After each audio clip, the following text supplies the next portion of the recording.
এবার পুজোয় অর্থাৎ 8ই অক্টোবর আসছে টেক্কা। পুজোর সময় মুক্তি পাবে এই ছবিটি। তার আগে এক এক করে সমস্ত চরিত্রদের সঙ্গে আলাপ করিয়ে শেষ তাস খেলেই একই কাণ্ড ঘটালেন দেব। শেষ পোস্টার প্রকাশ্যে এলো কোন চমক! দেব এদিন টেক্কা ছবিটির যে পোস্টার প্রকাশ্যে এনেছেন সেখানে দেখা যাচ্ছে এক সাইডে রুক্মিণী মৈত্র চোখে সানগ্লাস পরে হাতে বন্দুক নিয়ে দাঁড়িয়ে, আর একদিকে চুড়িদার পরে দাঁড়িয়ে রয়েছেন স্বস্তিকা মুখোপাধ্যায়, আর মাঝখানে একটি শিশুর মাথায় বন্দুক ধরে রাগত মুখে দাঁড়িয়ে দেব।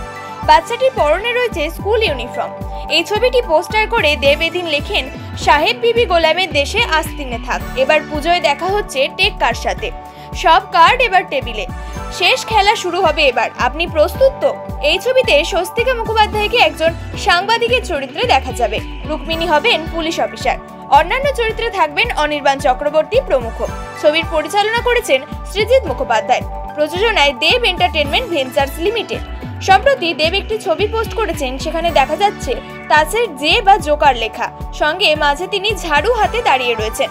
চোখে মুখে লেগে রয়েছে এক অদ্ভুত কষ্ট। এই ছবিটি পোস্টার করে তিনি লেখেন, মরিয়া হয়ে গেলে আর কোনো নিয়ম মানে না, নিজের নিয়ম বানায়। জ্যাক পথে নামলে শোরগোল তাকেই ফলো করে। ইকলাখের সঙ্গে আলাপ করুন। কেবল তার চরিত্রই নয়, আলাপ করিয়েছেন রুক্মিণী স্বস্তিকার সঙ্গেও।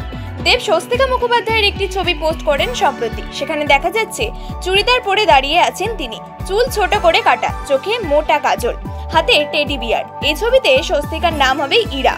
আর সেই বিষয়ে ঘোষণা করে দেব লেখেন, সব চাল বিফল হয়ে যায় যখন বোর্ডরুমের মা অর্থাৎ রানী খেলায় প্রবেশ করে।